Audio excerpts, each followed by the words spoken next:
Dear students, आज के इस लेक्चर के अंदर हम graphically representation of the software development system इसके ऊपर डिस्कशन करेंगे।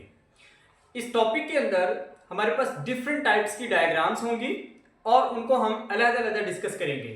ये टॉपिक का पर्पस क्या है या इसको सीखना क्यों ज़रूरी होता है। हमारे पास जब भी हम सॉफ्टवेयर डेवलपमेंट कर रहे होते हैं तो ये कोई आम एक छोटी ऐप बनाना ही सिर्फ इसका मकसद नहीं होता, बल्कि जब हम कॉम्प्लेक्स प्रोजेक्ट्स की बात करते हैं तो उस वक्त जो है डेवलपर्स को बहुत सारी चीज़ें अंडरस्टैंड नहीं हो रही होती, बहुत सारी चीज़ें जो है वो यूज़र को अंडरस्टैंड नहीं हो रही होती, बहुत सारी चीज़ें प्रोजेक्ट मैनेजर को अंडरस्टैंड नहीं हो रही होती। क्योंकि जो सॉफ्टवेयर ओनर होता है या प्रोजेक्ट ओनर होता है या जिसने कस्टमर होता है, जिसने सॉफ्टवेयर जो है वो परचेज करना होता है, वो सही तरीके से प्रोजेक्ट ओनर को अपनी चीज़ें डिटेल नहीं कर पा रहा होता, या अगर वो डिटेल उसको कर पा भी रहा हो, डेवलपर तक पहुंचते पहुंचते उसके अंदर जो है वो बहुत सारी चीज़ें खराब हो जाती है। तो इस वजह से फिर इसको मुकम्मल तौर पर एग्जैक्ट और बड़े ही प्रिसाइजली तरीके से जो यूजर की रिक्वायरमेंट्स है उनको पूरा करने के लिए हम इन डायग्राम्स को जो है वो बीच में लाते हैं या इन डायग्राम्स का सहारा लिया जाता है। ये जब डायग्राम्स जो हैं, जब इनको हम मुकम्मल तौर पर डिटेल के अंदर डिस्कस करते हैं तो हमारे पास एक लैंग्वेज है जिसको हम UML बोलते हैं, उसको जो है वो हमें देखना पड़ता है। इन डायग्राम्स को बनाने के लिए हमें एक लैंग्वेज सीखनी पड़ती है जिसका नाम है यूनिफाइड मॉडलिंग लैंग्वेज। यानी कि इस लैंग्वेज के तहत जो है वो हम एक, यानी कि अगर कोई पूछे कि UML क्या चीज होती है, तो ये एक स्टैंडर्डाइज्ड वे होता है जिसके अंदर हम किसी भी चीज को, किसी भी सॉफ्टवेयर डेवलपमेंट को एक विजुअलाइज कर सकते हैं। ठीक है, इसके मॉकअप बनाए जा सकते हैं, यानी कि इनको देखकर हम प्रोटोटाइप्स बनाते हैं या कोई ना कोई फंक्शन की मॉकअप जो है वो या किसी भी गैजेट का एक प्रोटोटाइप इनकी मदद से जो है वो बनाया जा सकता है। तो ये एक स्टैंडर्डाइज, यानी कि UML क्या है, ये एक स्टैंडर्डाइज तरीकेकार है जिसके अंदर हम किसी भी सॉफ्टवेयर की डेवलपमेंट को विजुअलाइज करते हैं। तो ये UML डायग्राम है। इसके अंदर जो है ये हमारे पास इसकी टाइप्स कितनी हैं। ये UML जो डायग्राम जो है वो दो तरह की एक्चुअली होती है। सबसे पहले हमारे पास जो होती है वो बिहेवियर डायग्राम होती है, बिहेवियर, और दूसरी हमारे पास जो है वो स्ट्रक्चर डायग्राम, यानी कि ये इसकी पहली टाइप है और ये इसकी जो है वो दूसरी टाइप होती है। अब बिहेवियर डायग्राम के अंदर, या बिहेवियर डायग्राम कौन सी होती है, ऐसी डायग्राम जो सिस्टम के बिहेवियर को रिप्रेजेंट करती है, यानी कि हाउ वाला कॉन्सेप्ट, या इसको हम कह सकते हैं हाउ वाला कॉन्सेप्ट भी कह सकते हैं कि सिस्टम किस तरीके से काम करेगा, या मैं इसको ये भी कह सकता हूं जो सिस्टम की नॉन फंक्शनल रिक्वायरमेंट्स होती हैं वो इस जो है वो बिहेवियर डायग्राम के थ्रू जो है वो डिस्क्राइब की जाती हैं। और दूसरी हमारे पास होती है स्ट्रक्चर डायग्राम, यानी कि जहां पर हमें एक्चुअली कोई तस्वीर बनानी है, कोई डायग्राम बनानी पड़ती है, कोई चीज दिखानी पड़ती है, कोई स्ट्रक्चर बनानी पड़ती है, उसको हम जो है वो स्ट्रक्चर डायग्राम जो है वो बोलते हैं। स्ट्रक्चर डायग्राम जो है वो वर्ड के मीनिंग में आता है और फंक्शनल रिक्वायरमेंट्स को, जितने भी फंक्शनल रिक्वायरमेंट्स होती हैं उनको जो है वो बड़ी डिटेल के साथ जो है वो मुझे बता रहा होता है। बिहेवियर डायग्राम की आगे कुछ टाइप्स हैं, और भी टाइप्स हैं, लेकिन हमारी जो 11th क्लास की बुक है उसके अंदर ये 3 टाइप्स को जो है वो डिस्कस किया गया है, और स्ट्रक्चर डायग्राम की एक टाइप को जो है वो डिस्कस किया गया है इसके अंदर, जो कि क्लास डायग्राम है। बिहेवियर डायग्राम की ये जो 3 टाइप्स हैं वो कौन कौन सी हैं। सबसे पहले हमारे पास यूज केस डायग्राम है, नंबर 2 जो है ये हमारे पास जो है वो एक्टिविटी डायग्राम है और सीक्वेंस डायग्राम है, और नंबर 3 जो है वो हमारे पास एक्टिविटी डायग्राम है। इसके बाद जो है वो स्ट्रक्चर डायग्राम के अंदर हम एक ही डिस्क्राइब करेंगे और वो है क्लास डायग्राम। ठीक है, इनके ऊपर जो है इस डायग्राम को बनाना सीखना है हमने, इनके क्यों बनाते क्यों हैं और बनाते कैसे हैं, और उसके डिफरेंट सिनेरियोज आपको दिए जाएंगे और उसके ऊपर जो है वो हम डिटेल करेंगे। ठीक है जी, तो यहां तक अभी मैंने बताया कि एक्चुअली ग्राफिकल रिप्रेजेंटेशन क्यों करते हैं, ग्राफिकल रिप्रेजेंटेशन किसके तहत करते हैं, या UML क्या चीज होती है, UML की टाइप्स कौन सी हैं, बिहेवियर डायग्राम कौन सी होती है, स्ट्रक्चर डायग्राम कौन सी होती है, बिहेवियर डायग्राम्स की कितनी टाइप्स आपकी बुक में दी गई हैं, और स्ट्रक्चर डायग्राम की कौन सी टाइप है वो आपकी बुक में दी गई है। अब हम इन 4 डायग्राम्स को अलग अलग जो है वो डिस्कस करते हैं। यहां पर सबसे पहले हम यूज केस डायग्राम को देखते हैं कि ये क्या होती है और किस पर्पस के लिए इसको इस्तेमाल किया जाता है। मैं एक्चुअली बुक के ऊपर से आपको डिस्कशन कर रहा हूं ताकि आपको पता हो कि ये यूज केस डायग्राम है और उसके अंदर ये वाला सिनेरियो आएगा और उसकी हमने ये वाली डायग्राम जो है बनानी है। पॉसिबिलिटी है कि यही वाली चीज जो है वो आपको ना पूछी जाए बल्कि कोई और सिनेरियो देकर और आपसे यूज केस डायग्राम जो है वो बनाने के लिए दी जाए। लिहाजा आपने इसको कॉन्सेप्चुअल पॉइंट ऑफ व्यू से अंडरस्टैंड करना है, इसको सिर्फ इस एग्जांपल की हद तक जो है डिस्कशन नहीं करना। सबसे पहले यूज केस डायग्राम की ये हमारे पास जो है वो डेफिनेशन लिखी हुई है।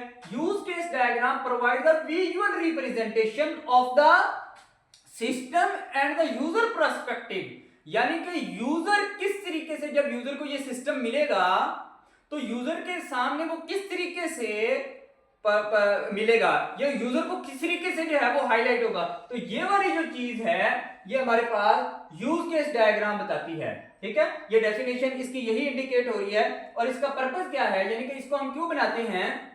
Use case cases are identified based on functionalities that system must support to meet the users needs, जो कि यूजर्स की नीड्स को मुकम्मल करता हो, उस हवाले से हम इसको जो है वो बनाते हैं। आगे हम एग्जांपल देखते हैं तो ये यूज केस का आइडिया जो है वो आपको क्लियर हो जाएगा। Use case diagrams are used for several purpose, मतलब कि मुख्तलिफ किस्म के पर्पस हैं। नंबर 1, हम क्यों ये यूज केस डायग्राम बनाते हैं, कैप्चरिंग द फंक्शनल रिक्वायरमेंट्स। ठीक है जी, ये फंक्शनल रिक्वायरमेंट्स को यूज केस डायग्राम जो है यानी कि वो फंक्शनल जो रिक्वायरमेंट्स हैं उनको जो है वो बता रहा होता है। Number 2, understanding the user interactions, और यूजर की इंटरेक्शन के बारे में ये बताता है कि किस तरीके से यूजर जो है वो सिस्टम के साथ इंटरेक्ट करेगा। और नंबर 3, प्लानिंग एंड टेस्टिंग, यानी कि ये प्लानिंग और डेवलपमेंट प्रोसेस के अंदर टेस्टिंग को भी, यानी कि जब हमने सिस्टम को टेस्ट करना होता है उसके ऊपर भी जो है वो हमें ये बहुत ज्यादा हेल्पफुल करता है। कौन सा, use case diagram. Use case diagram functionality, functional requirements को मीट करने के लिए और यूजर के इंटरेक्शन को देखने के लिए और प्लानिंग और टेस्टिंग को अच्छा बनाने के लिए, इस पर्पस के लिए ये यूज केस डायग्राम जो है वो बनाई जाती है। अब हमारे पास जो है वो किस तरीके से आइडेंटिफाई करते हैं, यानी कि यहां पर अगर सबसे पहले मैं एक आपको एग्जांपल दूं तो आपको ये अंडरस्टैंडिंग हो जाएगी कि ये एक यूज केस डायग्राम है जिसके अंदर जो है ये बहुत इंपॉर्टेंट है कि ये हमारे पास जो है वो एक्चुएटर्स होते हैं, इनको हम क्या बोलते हैं, एक्चुएटर्स। यानी कि जब ये सिस्टम किसी को मिलेगा, ये यूजर्स हैं क्योंकि लाइब्रेरियन भी एक यूजर होगा और स्टूडेंट भी एक यूजर होगा, उसको ये वाला फंक्शन किस तरीके से नजर आएगा। यानी कि यहां पर क्या इंडिकेट हो रहा है कि स्टूडेंट जो है वो एक बारो बुक कर सकता है और लाइब्रेरियन जो है वो उसको बुक दे सकता है। इसी तरीके से स्टूडेंट जो है वो बुक रिटर्न कर सकता है और लाइब्रेरियन जो है वो रिसीव कर सकता है। ये एक जो है वो यूज केस डायग्राम की एक एग्जांपल है, एग्जांपल ऑफ लाइब्रेरी सिस्टम। इसी तरीके से हम एक यूज केस बनाने के लिए जब भी हमने बनाना है तो हमने सबसे पहले ये एक एक्चुएटर का सिंबल है, यानी कि ये वाला जो है वो हम एक सिंबल लगाएंगे जो कि एक्चुएटर का सिंबल होता है। ठीक है, एक्चुएटर, और जो भी सिस्टम के साथ जो भी फंक्शन होगा वो यहाँ पर हम उसका लिख देंगे और इसके साथ जो है वो उसकी इंटरेक्शन करवा देंगे, यानी कि इस तरीके से जो है वो उसके साथ जो है वो वर्क करता है। ये वाली चीजें जो है वो हम उसको दिखा देंगे। तो ये जो है इस तरह की डायग्राम को हम क्या बोलते हैं, यूज केस डायग्राम जो है वो हम इसको बोलते हैं। ठीक है जी, यूज केस डायग्राम जो है वो ये एग्जांपल से आपको अच्छे तरीके से इसकी इंडिकेशन होगी। अब आपको कोई भी सिनेरियो दिया जाए तो आप जो है वो उसका यूज केस जो है वो बना सकते हैं। दूसरे हमारे पास जो है इसके बाद जो है वो हमारे पास हम बात करेंगे सीक्वेंस डायग्राम क्या होती है। क्लास डायग्राम की हम बाद में बात करते हैं, सबसे पहले हम सीक्वेंस डायग्राम के ऊपर बात करते हैं कि सीक्वेंस डायग्राम कौन सी होती है। ऐसी डायग्राम जो वर्क हो रहा है उसको सीक्वेंस के अंदर यानी कि एक तरतीब के अंदर लिखा जाए, तो उस तरह की जो डायग्राम होती है वो हमारे पास सीक्वेंस डायग्राम होती है।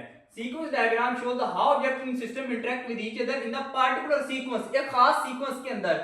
फॉर एग्जांपल, अब अगर मैं एक होटल की एग्जांपल लूं तो होटल के एग्जांपल के अंदर जो है वो मैं जाकर सबसे पहले फॉर एग्जांपल अगर मैं होटल के अंदर खाना खाने गया हूं तो मैं पहले ऑर्डर करूंगा, बाद में मुझे जो है वो ट्रीट किया जाएगा या बाद में मुझे सर्व किया जाएगा। ठीक है, यानी कि ऐसा नहीं हो सकता कि पहले मुझे सर्व कर दिया जाए और बाद में मैं ऑर्डर करूंगा। तो ये डायग्राम इंडिकेट करती है कि पहले स्टेप कौन सा होगा और बाद में स्टेप कौन सा होगा। फॉर एग्जांपल यहां पर एक एग्जांपल है जो कि ये इंडिकेट करती है कि यूजर ने जो है वो कोई चीज परचेज करनी है तो वो किस तरीके से जो है वो परचेज करेगा, कोई एप्लीकेशन के थ्रू। ठीक है, तो अब यहां पर यूजर है और यूजर ये पहला जो हमारे पास ये एक्चुएटर्स हैं या ऑब्जेक्ट हम इसको समझ लें या हम इसको एंटिटी समझ लेते हैं कि ये यहां पर देखें कि यूजर ने बॉक्स के अंदर जो है वो चीजें रखनी है। तो सबसे पहले क्या करेगा, यूजर जो है वो इस बॉक्स को ओपन करेगा, टॉयज बॉक्स को ओपन करेगा। तो ये वो फंक्शन लिखा हुआ है जो उसको फंक्शनैलिटी ओपन होगी। तो ये किया और उसके अंदर जो है वो काम कर दिया। अब यहां पर एक बहुत इंपॉर्टेंट चीज है कि जो यूजर काम करेगा इसको कंप्लीट लाइन से इंडिकेट करना है और जब दूसरा ऑब्जेक्ट रिस्पॉन्ड करेगा तो उसको हम डॉटेड लाइन से जो है वो जाहिर करते हैं। यानी कि अगर कोई इसने टॉयज बॉक्स ने कोई रिस्पॉन्ड किया तो हम उसको डॉटेड लाइन से इंडिकेट करेंगे और जो यूजर काम करता है उसको हम कंप्लीट लाइन से जो है वो इंडिकेट करते हैं। तो ये ओपन हुआ, ठीक है जी। इसके बाद जो है वो हमने बुक्स वाला बॉक्स ओपन की तरफ भेजा और फिर जो है वो हमने क्लोथ वाला बॉक्स जो है वो ओपन की तरफ कर दिया। अब जो है वो हमारे पास जो है वो पुट टॉयज इनसाइड, मतलब कि ये जो है ये वाला इंडिकेट कर रहा है कि उसने इनसाइड कर दिए, पुट बुक्स इनसाइड मतलब कि उसने रख दी और क्लोज जो है वो इनसाइड कर दिए और इसके बाद जो है वो उसने यूजर ने। अब ये वाली जो कंप्लीट लाइंस आपको इंडिकेट हो रही हैं, ये वाली ये डॉटेड लाइन आपने लगानी है इनके लिए, यानी कि इसने रिस्पॉन्ड किया तो ये डॉटेड लाइन आएंगी, ये कंप्लीट लाइन जो है वो नहीं आएंगी। ठीक है, ये डॉटेड लाइन आनी है और जब चीजें रख दी गई तो फिर यूजर ने इसको क्लोज कर दिया। ऐसा नहीं हो सकता कि पहले हम क्लोज कर दें और बाद में ओपन कर दें। ओपन पहले आएगा फिर चीज कैप्ट की जाएगी और फिर क्लोज किया जाएगा, यानी कि पहले ओपन फिर कैप्ट और फिर क्लोज। तो इस तरतीब के साथ इस तरह के जो डायग्राम है जब डेवलपर काम करेगा तो वो इसी डायग्राम के तहत जो है वो फंक्शन परफॉर्म करेगा कि पहले ओपन वाला कोड चलेगा, फिर जो है वो कैप्टिंग वाला कोड चलेगा, फिर क्लोजिंग वाला कोड चलेगा और इस तरीके से वो वाला फंक्शन जो है वो परफॉर्म होगा। तो this is called the sequence diagram. ये सीक्वेंस डायग्राम है हमारे पास। इसके बाद जो है वो हमारे पास तीसरी डायग्राम हमारे पास होती है जिसका नाम है एक्टिविटी डायग्राम। ये एक्टिविटी डायग्राम भी बिहेवियर डायग्राम की ही एक एग्जांपल है जिसके अंदर हम बता रहे होते हैं कि एक्चुअल काम किस तरीके से होगा, यानी कि फंक्शन परफॉर्म किस तरीके से होगा। Active diagram illustrate the flow of the activities, यानी कि ये एक्टिविटी सारी किस तरीके से फ्लो होगी, इसको हम एक्टिविटी डायग्राम बोलते हैं। For example in a restaurant management system an activity diagram can represent process from order placement to the food preparation and finally order delivery. यानी कि एक होटल के अंदर कोई ऑर्डर गया और वहां पर फूड प्रिपरेशन हो और फिर वो वाला ऑर्डर जो है वो दोबारा यूजर को वापस मिल जाए, उसका एक एक्टिविटी डायग्राम जो है वो आपको इस एग्जांपल के अंदर जो है वो दिखाई गई है। यानी कि सबसे पहले स्टार्ट होगा, ऑर्डर प्लेसमेंट होगी। यहाँ पे बहुत इंपॉर्टेंट चीज है कि स्टार्ट को हम ओवल से इंडिकेट करेंगे, फिर जो है वो ये वाली जो रेक्टेंगल है इसे हम जो भी हमारी एंटिटी होगी, यानी कि ऑर्डर प्लेसमेंट एक एंटिटी है, एंटिटी को हम रेक्टेंगल से इंडिकेट करेंगे, प्रोसेस को हम डायमंड से इंडिकेट करेंगे। ये वाले हमारे पास जो है वो सिंबॉलिकली रिप्रेजेंटेशन बहुत इंपॉर्टेंट है एक्टिविटी डायग्राम के अंदर, इसको हम बोलते हैं एक्टिविटी डायग्राम। प्लेसमेंट के बाद फूड की प्रिपरेशन शुरू हो जाएगी। अब फूड की प्रिपरेशन के अंदर ये देखा जाएगा कि फूड रेडी है, अगर तो रेडी है तो ऑर्डर डिलीवर कर दो, अगर रेडी नहीं है नो तो अगेन रीप्रिपरेशन फूड का जो है वो मैकेनिज्म जो है वो ऑन कर दो। यानी कि ये एक चेक बॉक्स है, अगर रेडी हो जाएगा तो ये डिलीवरी, अगर रेडी नहीं है तो री ऑर्डर की तरफ जो है वो इसको ले जाएगा। तो ये हमारे पास जो है और जब ये कंप्लीट हो जाएगा यहाँ पर यानी कि प्रोसेसिंग होगी, यानी कि ये भी एक प्रोसेसिंग को इंडिकेट कर रहा है, ये प्रोसेसिंग हो रही है और यहाँ पर जो है वो जाकर वो एंड हो जाएगा। ठीक है, और अगर ऑर्डर भी डिलीवर हो गया तो वो भी इसके तहत जो है वो एंड हो गया, यानी कि यहाँ पर भी कोई ना कोई काम जो है वो परफॉर्मेंस हो रही है। तो ये जो ओवल है ये वाला ओवल है और ये सर्कल है, सर्कल और ओवल के अंदर जो है वो डिफरेंस है। ये इंडिकेट करता है कि जो सर्कल है वो हमारे पास इंडिकेट करेगा कि कोई काम हो रहा है, जबकि ओवल इंडिकेट लास्ट हमारे पास जो डायग्राम होती है उसको हम कहते हैं क्लास डायग्राम, या जो है वो क्लास बिहेवियर स्ट्रक्चर डायग्राम। यानी कि इसके अंदर हमारे पास क्या होता है, क्लास डायग्राम के अंदर अब क्लास डायग्राम जो है वो हमारे पास स्ट्रक्चर डायग्राम की एक टाइप है जो कि एक्चुअली ऊप के कॉन्सेप्ट को इंडिकेट करती है। ऊप क्या है, ऑब्जेक्ट ओरिएंटेड, जिसके अंदर जो है वो हम एक स्ट्रक्चर बनाते हैं कि ये हमारे पास एक क्लास है और इस क्लास का एक ऑब्जेक्ट बनेगा, और जब इस क्लास का कोई ऑब्जेक्ट बनेगा तो इसकी जितनी भी प्रॉपर्टीज होंगी वो उस ऑब्जेक्ट को इनहेरिट हो जाएंगी। यहाँ पर बहुत सारी इंपॉर्टेंट चीजें भी होती हैं, लेकिन आपकी बुक में चीजें इंडिकेट नहीं की हुई कि पब्लिक और प्राइवेट का कॉन्सेप्ट आ जाता है, लोकल और ग्लोबल जो वेरिएबल्स होते हैं उनका कॉन्सेप्ट आ जाता है, और भी बहुत सारे ऊप के कॉन्सेप्ट होते हैं वो इसके अंदर आ जाते हैं। यहाँ पर एक एग्जांपल ली हुई है कि ये हमारे पास रूम एक क्लास है, ठीक है, और इसका जो है वो ये वाली साइज है, और रूम को जो है उसके बाद एक बॉक्स को असाइन किया गया, यानी कि ये सारी की सारी रूम को असाइन हो जाएंगी, और ये जो है वो इंडिकेट करता है कि बॉक्स यहाँ से, टॉय बॉक्स यहाँ से और क्लॉथ बॉक्स यहाँ से सारी की सारी अपनी प्रॉपर्टीज को क्या कर लेगा, इनहेरिट कर लेगा। तो ये एक जो है ये हमारे पास जो है वो क्लास डायग्राम की एक एग्जाम्पल है, जिसके अंदर ये चीजें एट्रीब्यूट्स और मेथड, दो चीजें बहुत इंपॉर्टेंट है। एट्रीब्यूट्स, ये चार चीजें हैं यहाँ पर के एट्रीब्यूट्स और मेथड जो हैं ये इसके जितने भी होंगे वो सारे के सारे इनहेरिट हो जाएंगे। बॉक्स के जितनी भी चीजें होंगी वो इन चीजों को इनहेरिट हो जाएंगी, और रूम की जो चीजें हैं वो इसको इनहेरिट हो जाएंगी। तो ये जो है ये क्लास डायग्राम की इंडिकेशन होगी।